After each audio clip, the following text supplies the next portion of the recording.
चलिए अब आगे बढ़ते हैं। व्यंजन संधि नंबर 2 भाग है इसका, व्यंजन संधि। संधि का दूसरा भाग व्यंजन संधि। किसी व्यंजन का स्वर अथवा व्यंजन से मेल होने पर जो विकार यानी कि परिवर्तन होता है वह व्यंजन संधि कहलाता है। जैसे दिक् धन अंबर दिगंबर। अभी इसके विषय में आपको बताएंगे, ये दिक् का ग कैसे बन गया, इसके विषय में यहाँ दिया गया है।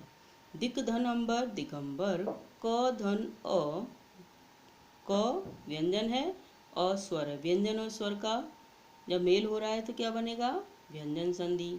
स्वर और व्यंजन का मेल होगा, व्यंजन संधि। व्यंजन व्यंजन का मेल होगा तब भी व्यंजन संधि होता है।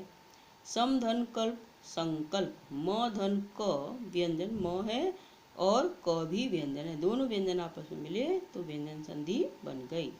व्यंजन संधि के प्रमुख नियम इस प्रकार हैं। प्रथम नियम देखते हैं।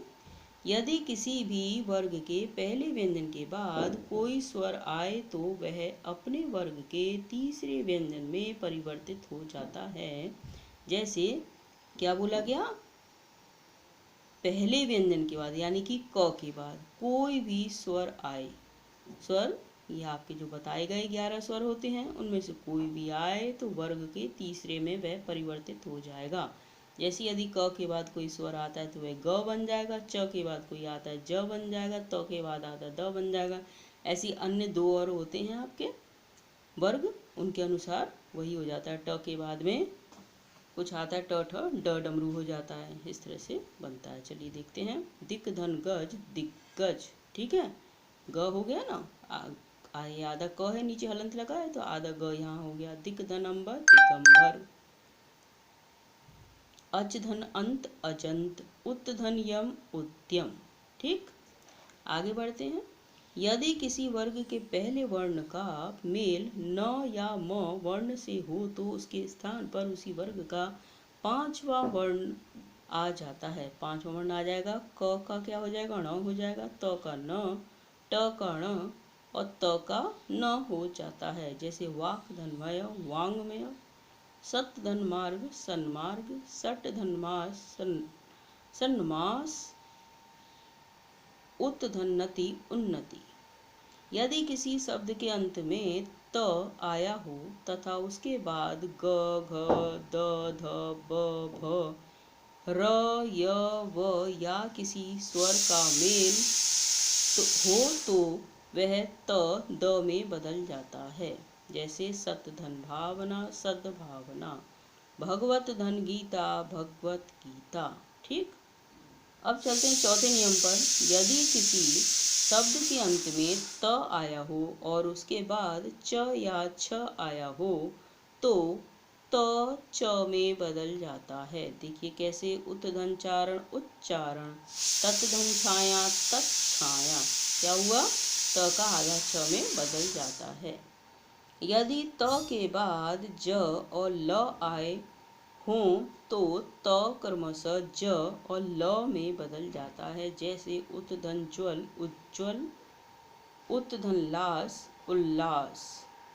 यदि श से पहले त का प्रयोग हो तो वह ज्यों का त्यों रहता है। जैसे सत धन संबंध सत संबंध, ठीक है, सत धन साहस सत साहस, स से पहले त का प्रयोग होता है तो वैसा का वैसा ही रहता है। 6 पर चलते हैं। यदि म के बाद क से म तक कोई भी व्यंजन आए तो म अनुस्वार यानी अंग की बिंदी में बदल जाता है।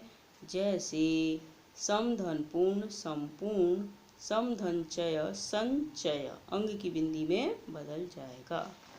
आगे बढ़ते हैं।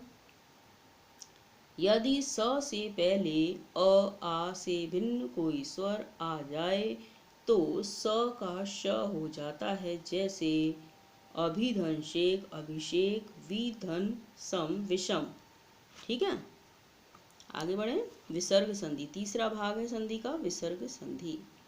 विसर्ग के बाद स्वर या व्यंजन आने पर उनके मेल से जो परिवर्तन होता है वह विसर्ग संधि कहलाता है। जैसे मन धन रथ मनोरथ, दु धन जन दुर्जन। विसर्ग हटा के क्या बन गया, यहाँ र लग गया, यहाँ विसर्ग हटा के ओ की मात्रा आ गई। इसके विषय में अभी नीचे आएगा, देखते हैं। विसर्ग संधि के प्रमुख नियम इस प्रकार हैं। पहला नियम देखिए, विसर्ग का ओ में परिवर्तन कैसे होता है। यदि विसर्ग से पहले अ हो और उसके बाद अ अथवा किसी वर्ण का तीसरा, चौथा, पांचवा वर्ण अथवा य, र, ल, व, श में से कोई वर्ण हो तो विसर्ग का ओ हो जाता है। ठीक है, जैसे मन, धन, अनुकूल, मनोनुकूल।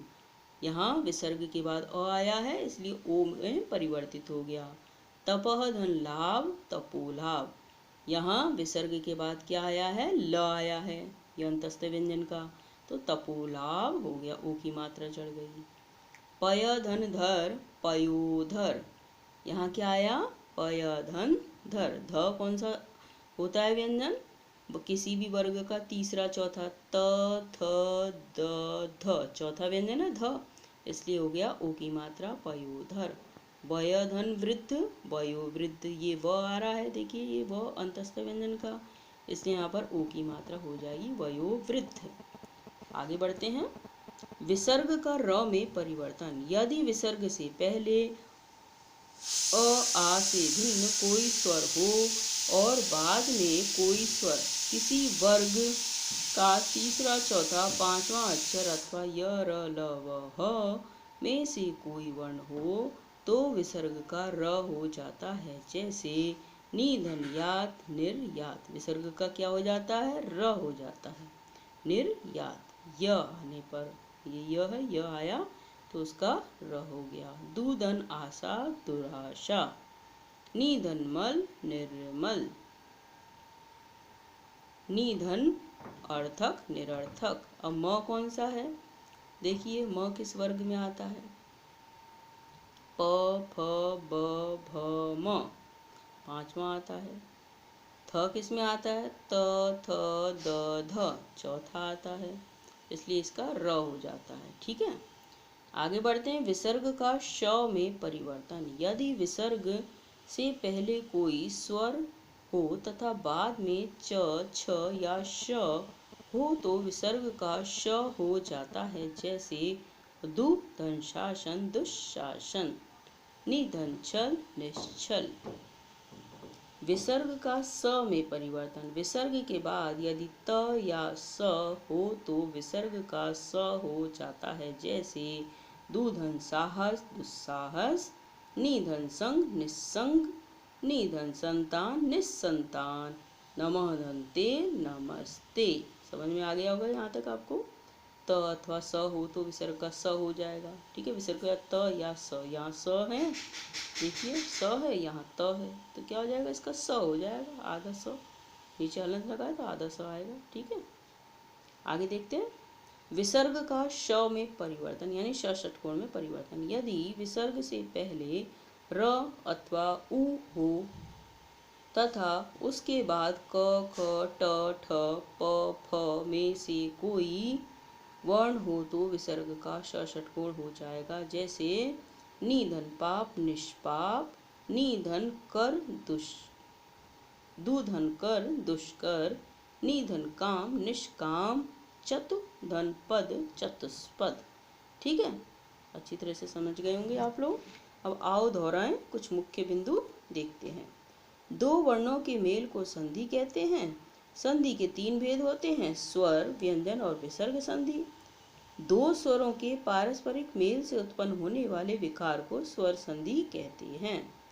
स्वर संधि के 5 भेद होते हैं, दीर्घ संधि, गुण संधि, वृद्धि संधि, यण संधि तथा अयाधि संधि। व्यंजन के पश्चात व्यंजन अथवा स्वर आने से जो विकार उत्पन्न होता है उसे व्यंजन संधि कहते हैं। विसर्ग के पश्चात स्वर अथवा व्यंजन आने पर विसर्ग में जो विकार उत्पन्न होता है उसे विसर्ग संधि कहते हैं। यह आपका पूरा हो गया है पाठ। इसे अच्छी तरह से सुने और समझें। इसके बाद के जो प्रश्न उत्तर आदि हैं वो आपको करा दिए जाएंगे। देखिए इधर हमने चिन्ह लगा रखे हैं, आपको ये काम भेज दिया जाएगा। ठीक है।